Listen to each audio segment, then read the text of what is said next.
Okay, thank you for dialing into this webinar on area reviews. My name's Gareth Lindop. I am the Engagement and Quality Manager at NUS. And this is an update on the further education area review process that's happening. It was announced in last year and we ran a webinar in October. And so this is an update on what we've learned since then. We're going to cover four things. I'm going to do a brief recap on what area reviews are and why they're happening. We're going to look at what the future might hold for further education, and that's based on the outcomes and what we've learned already from those colleges that have gone through wave one of the reviews. We'll give some details on how NUS is putting Learner Voice at the heart of the review process. So I'll talk to you about the FE Unplugged campaign and some actions that student unions and reps and Learner Voice systems within colleges can take in order to try and make sure that we act for education within England. So those of you who dialed into the last webinar will have seen this slide before. This is a statement from Nick Bowles MP, who is the Minister for Skills. And this is about setting some of the context of what area reviews are about. As you can see from the quote there, this is about a time when all publicly funded institutions are considering how they can be more efficient. So it's a 16 provision in every area. It's so rare you find a government policy about reforms to an area of the public sector that doesn't talk about efficiency at the moment. And what has been proposed is that in order for colleges to operate in a more efficient way, and that they need to work more closely together and create fewer, larger, more resilient and efficient colleges. What that essentially means is that we're looking at a place where, rather than having 330 odd colleges that we've got at the moment, we could go down to less than that in England. And this is a similar process to what happened in Scotland 2 or 3 years ago. It's a similar process to what happened in Wales, in that there will be a reduction in the number of colleges that exist. But one of the things that's very different about the way that it's happening in England is that the decisions that are made about what structures the college will have, how it will serve the needs of their local community, and the learners in that area will be made by the college boards, the principals and chairs of governors, as well as local authorities and local school commissioners. They will all be part of that process. And very much the decisions that are made about what colleges look like in the future will be in the hands of people in the local area, and particularly those people there.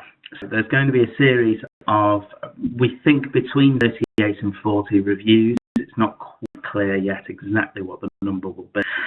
And the government have announced that they want them to take place by March 2017. So every college in England will go through a process and will discuss the future of how they can work more closely together, how they can collaborate more, and we look at things like mergers and federations and shared services. I'll come on to that in a little while.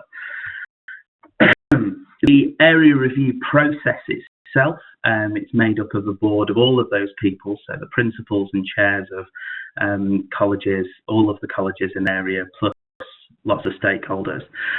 They'll have 5 meetings. I won't go into too much detail about what will happen in those meetings, but essentially they will look at what courses and curriculum is on offer in the area. They'll look at what buildings, what resources, what estates, what STEM resource they have across all of the colleges in the area. Look at what the needs of the local community, and that's particularly the needs of local employers, will feature within that, and that's part of that's brought through the local enterprise partnerships. and they'll discuss and come up with a range of options for how colleges might work more closely together, might actually merge, might creations between themselves, in order to that having few colleges and making them larger will try and save some money. And as many of you will know, there's been a series of cuts over 5 years to further education, and colleges are really struggling financially at the moment. The National Audit Office announced that by the end of this academic year, there could be as many as 70 colleges that are financially insecure or financially unstable. That's nearly a quarter of all colleges in England. So there is a problem with funding, there is a problem with sustainability of the sector, and the government's answer is to bring together colleges, get them to collaborate, merge together, and their functions, the back office functions, and decide those and move forward. So they'll look at all of those different areas, and they will come up with a final option about which colleges might merge together, which colleges might back office services, they might form new companies, they might set up academies. There is a whole range of different outcomes that might happen with reviews. But those options will be presented at the fourth meeting of the review board. And all of the colleges in the area are our own corporations, they are individual institutions. It will be up to their governing bodies at each of those colleges to decide whether or not they accept those proposals and the option that's been put forward to them. So they can choose to accept it and move forward with everybody else, and then try and implement any measures that have been put forward, or they can choose to go it alone and say, actually, we're going to do something else, we're going to stay as well, we're going to try and do something that's not been suggested. And I'll come on to how much of an option that actually is for colleges a little bit later on. This whole process was originally due to take in each area around 3 to 4 months. What I found is that from wave one colleges and the areas were announced and started in September and October. Only one of those is probably a meeting 5 stage, and that's Birmingham, and I'll talk about what's happened there in a moment. All of the other regions are taking slightly longer to announce that, and the reason we like to think is because it actually takes a lot longer than we thought to decide the future of those learners in the area and the provision that they put in place. So, but it's still a very short time frame to decide the future of further education in a particular area. What does this mean? This means mergers, potentially. It means federations. In Scotland, there was, I think we went down to about a third of the number of colleges and corporation boards that we had previously in Scotland. And there are lots of different ways in which those mergers operate and work, and that will be exactly the same in England. The trick is that because decisions are being made locally, and they are being made within each local area, the outcomes of each area review could well be radically different. And so it's very difficult, particularly for any sector body, anyone in the further education sector, to try and predict what's going to happen in each area. And that's why it's really, really important that student unions and student governors and reps are able to keep track and understand what's happening in their local area, particularly when an area review is happening. Back both NUS so that we can keep track of what's happening across the country and we can try and support local areas better. But also to help us to understand the sorts of trends and the sorts of things that are coming out, and also the issues and challenges that these present for learners themselves. I'll talk about when we come to talk about our student roundtables later. So what might happen in each of the areas? I'm going to give you an outline of what has been proposed in Birmingham. Birmingham was one of the one of the areas in Wave 1. Sorry, Birmingham and Solihull. Sorry to those of you from Solihull for forgetting you for a moment. This was one of the first regions to be announced in Wave 1. There are 7 colleges involved. Our general FE colleges, that's Birmingham Met, Bourneville, Solihull and Southend City College, Birmingham. And then 3 of them are sixth form colleges, and that's Cadbury College, Joseph Chamberlain College, and the sixth form college also in Solihull. At the moment, lots and lots of debate and discussion has taken place as to what is the best way to move forward. The proposal that's come out, which is being discussed and decided, I think, at the final meeting on the 4th of March, has suggested that they will bring together Bourneville and Cadbury Sixth Form College, potentially, to merge and form one institution. Now, that's not as straightforward as they will all just become a new college and all of them will have the same name. In fact, it's been said that Bourneville College will still be called Bourneville College, as will Southend City, as potentially will Cadbury Sixth Form College. However, they will essentially fall under one governing body and one corporation board, so they will be like Federation College, really. And that's becoming a fairly kind of common theme for what's being discussed at the moment. The other things that have been announced are that Joseph Chamberlain Sixth Form College and Solihull Sixth Form College will become academies. Will either be, one of those will be an academy in their own right, and the other one will join Academy Trust. Now, the announcements that came in the autumn term last year from Nick Bowles, that sixth form colleges would be able to become academies.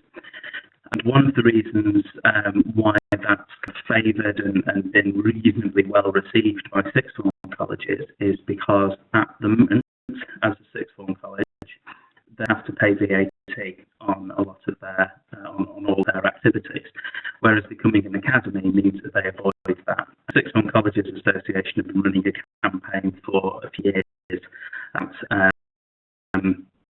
VAT of dropping the learning tax, and the answer that's come from both the Treasury and from Nick Bowles has been that those sixth form colleges can now become academies.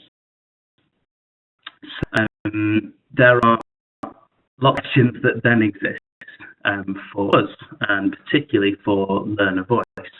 A lot of the legislation exists that enables the onus on governing bodies in colleges to make sure that they have a student union that's constituted, that they run elections, that they are responsible for their finances, wouldn't necessarily at this stage apply to academies. And that's a real challenge, and one of the cases that we're absolutely going to be making as a national union over the next few months and years is that those sixth form colleges that have become academies still need to have the systems. They still need to maintain that they have student representation and student governors on their boards, and that we lose student voice within that. So to make within those governance structures that will happen. Different federations, and potentially people becoming academies. There are lots and lots of different structures and proposals and shapes and sizes of colleges that are likely to come out of each region. Think might happen, and I use think might happen with a great degree of caution, because there is an awful lot that we don't really know, because decisions are being made locally. I went with Shigeru Martin, who is our Vice President for Further Education, and Megan Dunn, who's our NUS National President, to meet with the FE Commissioner, who is the independent commissioner appointed by the Skills Minister to oversee improvement and intervention within failing colleges, but also Sir David Collins, as you can see there, is responsible for kind of rolling out this programme and supporting those colleges in each area. He chairs many of the area review boards, and sent him to discuss some of the things that were coming out of area reviews, and also the challenges about making sure that learner voice is embedded within the process. Some of the things that he gave us and some of the other insights that we've picked up from and from sector partners is that one of the things that has been talked about is this idea that campuses will start to specialise more. What we mean by that is in certain areas, rather than having a number of college campuses reasonably close together that offer a broad range of courses, that it would be, the argument is that it would be far more efficient to run those events, to run those those campuses to specialise in particular types of courses. So you have a construction specialist course. You might have a campus that specialises in sport and outdoor studies. The idea being that you can concentrate resources onto a specific campus, and you can invest more in those campuses and improve quality in the eyes. Now, I will say, these aren't my words; these are the words that are being and the arguments that are being put forward. What's been coming out of a lot of the discussions from Wave 1 is that not much specialisation is happening, and I think part of that is the case of looking how far students would need to travel to study the course that they want to. It's very much a case that NUS has been putting forward, and it sounds as though colleges and governing bodies and churches have been making that case as well. The other thing that the FE Commissioner said is that there's not really been any suggestion of closing down any particular campuses at this stage in Wave 1, which is broadly positive news for students. What we don't want to see is students having to travel far further in order to access their education, or for whole areas, particularly within rural areas where transport infrastructure is more difficult, to the students having to travel even further at even greater cost in order to access quality education. So that's reasonably welcomed, although we are in Wave 1 of 5 waves of area reviews, so that's not to say that won't happen. Of the features that is being discussed a lot, the idea of using campus spaces more effectively and more efficiently, and some of that is around looking at campuses where there are empty classrooms during the day, where there are empty workspaces, where space isn't being utilised or used for teaching and learning as much, and trying to make sure that happens. One of the things that is suggested within that is increasing the numbers of students within classes. Poses a real question about the quality of education that students get. A lot of learners through our roundtables have quite vocally suggested that increasing class sizes won't necessarily improve the quality of education. In fact, will reduce it.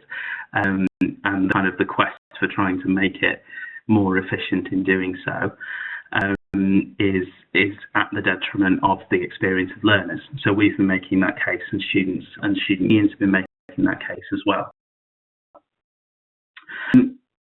One of the challenges as well, and one of the things that the FE Commissioner talked about, was the idea of staff time and staff hours, and dividing that between those that are teaching and non-teaching hours. And he said there is, they look at the ratio of, for every hour of taught lessons, or every hour of teaching that takes place, many other staff hours are dedicated to non-teaching roles.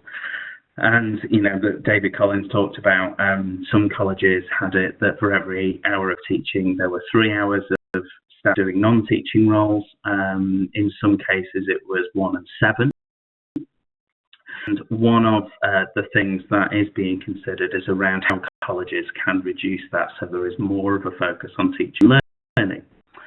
And whilst on the face of it, people would say, and we might want to say that that's a good thing, that we focus on teaching and we focus on quality of education. Actually, it disregards a lot of the support that goes into potentially supporting learners who need additional learning support, around student services, around making sure that campuses and facilities are running effectively and in the best interest of students. It potentially impacts on learner voice and people who facilitate and staff who facilitate that as well. So there are some questions over what that might do. One use of that number is through looking at shared services and looking at across a number of colleges, sharing those ideas, sharing those things that are not necessarily directly influencing learner experience. So that's things like human resources, that's things like IT.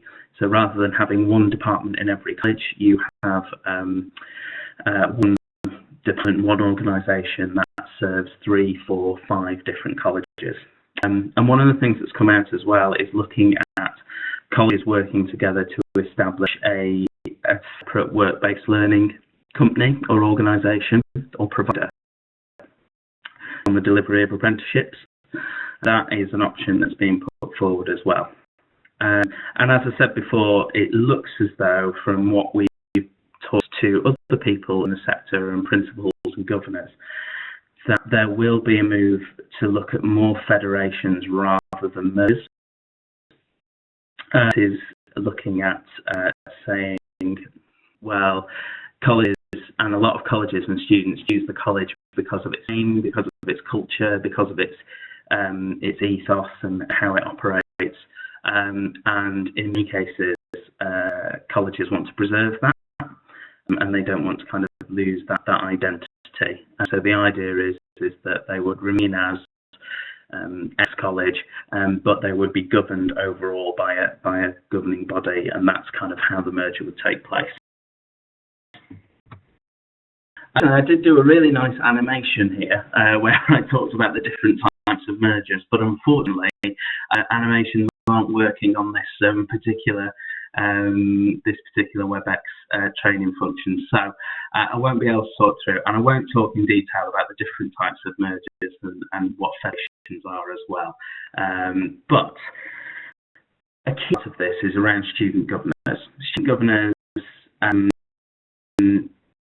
important role when looking at the options that come out of area reviews. And that's because, as I said before, all the options that are put forward in each area need to go back to the corporation boards of each college and will be decided by each individual college whether they agree or reject the option that's put forward to them. And so student governors have a massive role within that. And one of the things that NUS is looking to do is student governors are prepared and understand the process and what mergers and collaboration and area reviews are all about. So holding a student governor forum, which is Monday the 14th of March in Manchester, and we've got a range of guest speakers coming from the government department who's running this, and also we're looking at Gareth Ofsted there as well, to help student governors understand and prepare for what is going to be a very big set of decisions that are going to take place soon. And for that is open now, and there's more information at that link on the slides there. We also, thanks to sponsorship from the Education and Training Foundation, we have got a travel bursary available for those colleges and student governors who are looking to come along but are struggling for the cost of travel. So there's details on how you can apply for the travel bursary on the website as well. So do come along. It is open primarily to student governors, but we're also looking to see if student leaders who aren't governors would like to come along and potentially learner voice practitioners as well. So, I haven't seen any questions come up in the chat box, so I'll carry on talking about the FE Unplugged campaign, but if there are any particular questions that any of the attendees want to raise, then do post them in the chat box on the right hand side of the screen, and I will try and get around to you when I can. FE Unplugged is a campaign that we launched earlier this term, and it is a campaign to put learners' voices at the heart of area reviews in every area across England. What we do is to start a debate and a discussion locally on what is going on with further education, what area reviews mean for FE and students in the area, and make sure that learners are at the heart of the decisions that are made, because the big reform to further education that's happened over 20 years, and it's going to significantly change the way that FE looks. We want to make sure that that's done with learners' voice at the heart of it, and that all of the concerns and all of the challenges and potential barriers that might be put up for learners in this process are listened to and are considered, and we truly get the best outcome and the best deal for learners to area reviews.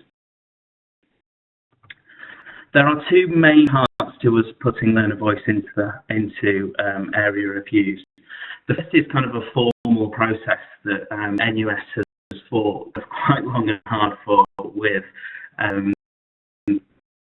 Department for Education, and we are looking at, we managed to negotiate with them that there will be a formal learner-led submission to each area review that takes place. And NUS will facilitate that. So what we're looking to do, we are going to hold holding a student roundtable in each area when area review is taking place. So roundtable will invite student governors, student leaders, learner voice practitioners as well, and we'll be looking to discuss the key expectations in further education in the area. So we'll look at what learners expect from their teaching and learning and the quality of their education. We will look at issues around access and learners expect to be in place in order to help them to access their education. We will look at learner voice and how students wish to be and consider that they should be part of the decisions that affect them in the future within their institutions.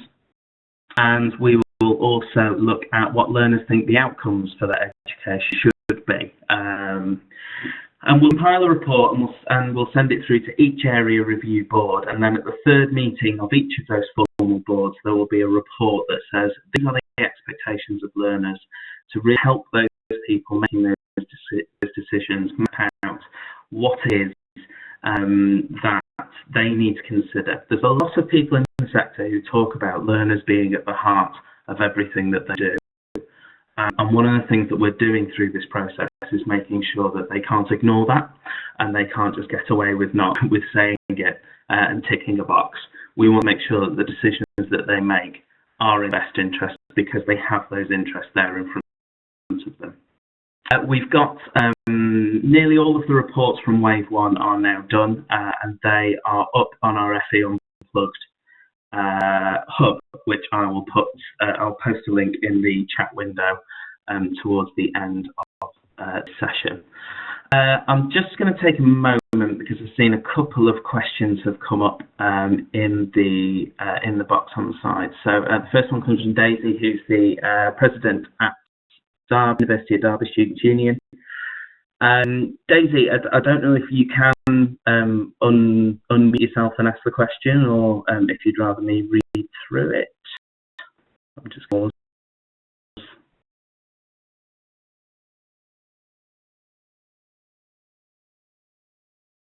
No, sorry. Everyone's got a mic, so don't worry. The question, the campus at the university, and so the university owns an FE campus at Buxton Leek College.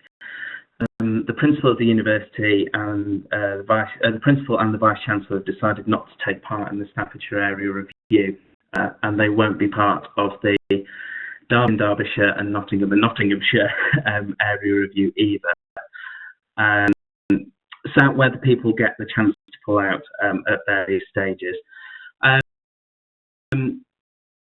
Colleges that are involved in the process, the whole process of area reviews is only open to general FE and sixth form colleges. They're the people who are mandated to be part of those reviews. Now, some colleges have and said, actually, it makes more sense for us to work with an institution or other institutions in our area that maybe fall outside of the review that's taking place. So they can make a request and say, actually, we've got our own plans, merge or work more closely with other colleges, and therefore we don't want to be considered within this particular review. And the FE Commissioner can approve that. He can say, yes, that's fine, that makes sense. There is an onus on colleges to come forward with their own suggestions of what they want to do. So that may well be what it is. It could also be that those colleges are actually governed by the university themselves. And because universities and schools are not part of, strangely, the review of post-16 provision, then it might be that they are out of that situation. What for learners in that area? I'm not sure. And what I would say it might be worth doing is when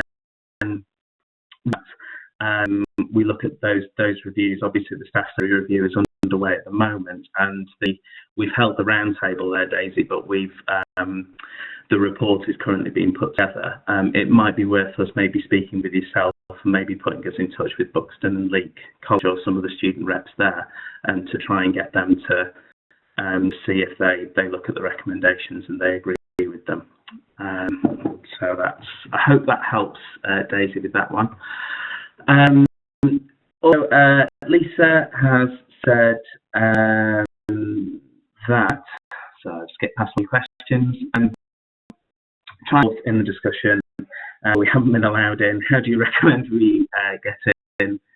How do you recommend they get into the discussions? Lisa, could you come in for us? I don't know if you've got a microphone. Are you from a university or a college?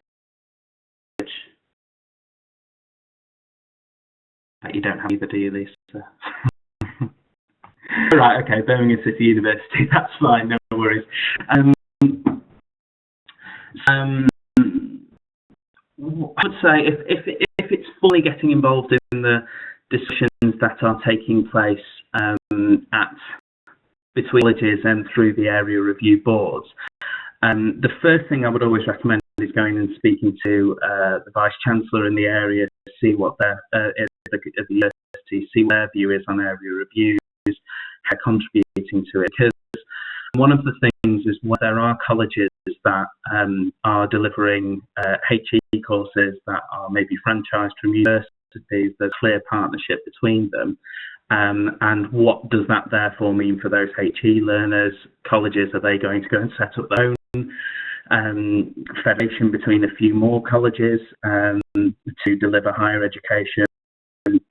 A real thing about what might happen to HE provision in FE colleges. So I'd recommend kind of going in the first instance and speaking to the senior leadership in the university and ask them some key questions about, are they aware of the area reviews, what input have we had so far, and where do we need to go next. With engaging with FE students' unions, I mean, as I say, Birmingham is kind of well advanced, and Birmingham's a region that NUS, we struggle to get unions together within that. So we struggle to get to report together because actually things move very quickly in that area.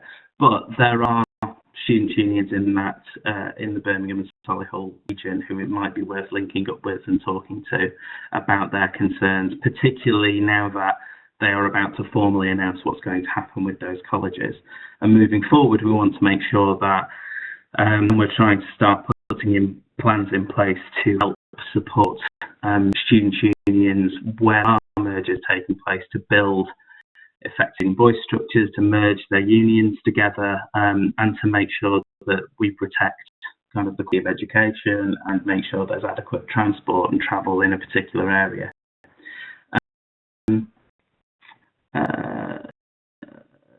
So the VC is aware of it and they haven't been able to get involved. So I would suggest maybe getting in touch with the local student unions. If you want to, my details will be at the end. If you want to drop me an email, we can look at some of the contacts in that area and I can try and put you in touch with them for student reps in the area. So that's great. Thanks, Lisa. So those are the student roundtables, and that's what's happening now. The next student roundtables, we've held 3 so far for wave 2, because we're already on to the second wave of reviews. So we've held 3 already, and the 3 that are coming up next are in Surrey, which is Monday the 7th of March, Thames Valley, which is Wednesday the 9th of March, and London Central and West, which is 2 separate regions, but obviously they fall in the Greater London Authority. 3rd of March at ASHQ. One of the things that's been great actually throughout this is where H unions have really helped with FEs asking to host the roundtables as and when they happen, and inviting, enabling us to host, have sort of student unions from FE come together in that space that is off their own campuses, so people don't feel as though there's favoritism being given to one of the colleges under review. So long may that continue, and if there are student unions in higher education and universities who want to host those events, then do get in touch with us, and we will let you know kind of when there is a review scheduled to happen in your area. I suppose going back to Lisa's point before, that there is a possibility it might be worth looking at a way in which we could potentially bring together student reps post area reviews to discuss the challenges around access, transport infrastructure that mergers might bring around access to welfare and wellbeing services, counselling services, bursaries, all those kind of things that potentially can affect both HE and FE students in the area. So if you want to kind of look and link up with FE students, then do give us, drop us a line, and if you're willing to host kind of a network day and you want some support from NUS to either contact students, FE colleges, or to us to come along and maybe facilitate something, then just let us know. So that's the formal process of student roundtables and those reports into the area reviews. The other side that we want to do is to start getting in local areas, having a more public debate that's led by learners about the value of further education, to try and protect in areas, particularly ones where there may be in the future talks of closing campuses or moving certain courses out of a particular area. We want learners to be at the heart of making sure that FE is protected and making a real public case for the protection of further education. With our FE Unplugged campaign, 4 really kind of simple steps that unions can take in order to try and campaign up and running. The first one's really simple, is just order an FE Unplugged campaign pack. You can get those from our hub, which is online. We'll post a link to the FE Unplugged hub chat window, so you can access that. So you can order an FE Unplugged campaign pack, or you can email Holly, who is our policy assistant. That's got loads of resources, from postcards to go and talk to your students about the things that are important to them about further education, posters, all sorts of things like that. And then go out and talk to those students, find out what the most important things are they need in their education, and do that in a really creative way. And once you've got all of that feedback from learners about why things are important, choose those key issues that are raised and get students to work with local media, to go and talk and lobby your local MPs, and particularly your local councillors. With devolution happening and with a lot of kind of powers to decide what happens with skills training and education funding going to local authorities, those local councillors are going to have more of a say over further education in an area. So really, really important that student union officers and reps are going out to those areas, going to local councillors and talking to them about why further education needs to be protected within their area. Once you've done that, and once you've got a response from local decision makers, or you've run a campaign day, or you've held a stall to get students to feed things in, please tell us what's going on. As we said before, one of the real difficulties with this particular kind of campaign and this massive change to FE is that the decisions are completely different in each area, and it's very difficult to be able to keep track of that. And that's why the value and power of the student movement, having local student unions who understand the issues and the details that are happening locally, they can really be vital for us when we're going and talking to local government and to national bodies about. So please tell us what's going on, and we can also help you, as I said before, to Lisa and Daisy. We can help put you in touch with others in your region who want to help, that have raised concerns and things like that. So do tell us. Some ideas about talking to students. Sometimes there's nothing worse than somebody coming up to you in a canteen with a load of postcards and saying, "Hi, I'm from the Student Union. We're running this campaign, and can you help?" Be creative about it. Do something different. One of the suggestions, because of kind of the idea of keeping FE plugged in, you can run a recharge point for students. Strength, kind of recharge their batteries during a day and talk to them about what the issues are, get them to talk about the things that are important to them, to fill out some postcards. If you follow the hashtag FE Unplugged on Twitter, you'll see some of the things that have come from, particularly from colleges like Derby College and Dudley College and their student unions. You can see some of the things that their students have been saying. You can hold a blackout in a social space and ask the college to send out an email explaining that the plug's being pulled on and light switches with the hashtag and get people to tweet. You could even run a music event and call it FE Unplugged and get some of your performing arts and your music students to perform during the day, and then go around and talk to students who are there listening. So there's loads and loads of things, and whatever you're planning on doing in your unions, come to us and get in touch with us. If you're planning something ahead of time as well, give us a shout. We might be able to come on and support, and we might be able to help you out with that. So that's kind of what we're up to with area reviews, really. If there are any further questions, I've not seen any more in the question box. I will send you, Lisa. I'll send you the details of the what we know so far from the Birmingham reviews. But if there are no more questions, one of the things that's really important with these webinars is that we kind of track your feedback. I'm sorry, it's not been a particularly interactive session. As you can tell, there's an awful lot of stuff to get through with reviews, and we're still learning sort of day by day, really, what's happening across the country. But we would welcome your feedback on how we can make these webinars better, and what you like about them, and what you might want to change them. There is a link which I will post into the chat window once I find it, he says, and I'll post that into the window for you shortly. Just finally, there are some key contacts there for you, and we will try and make sure these slides are shared up on the main hub. So for stuff about FE Unplugged, it's Katie Shaw or Holly Staynar. Voicing and reviews and the roundtables themselves, it's myself that's coordinating that. Looking at learner voice and student unions kind of after the reviews and where colleges are merging, if you get in touch with our learner voice programs manager, that's Jen Hope, to lead our vice president for further education, and that's Shakira Martin. I've seen a couple of things. I'm just going to kind of, as I finish up, I'm going to post some links into the chat window, which you should be able to see.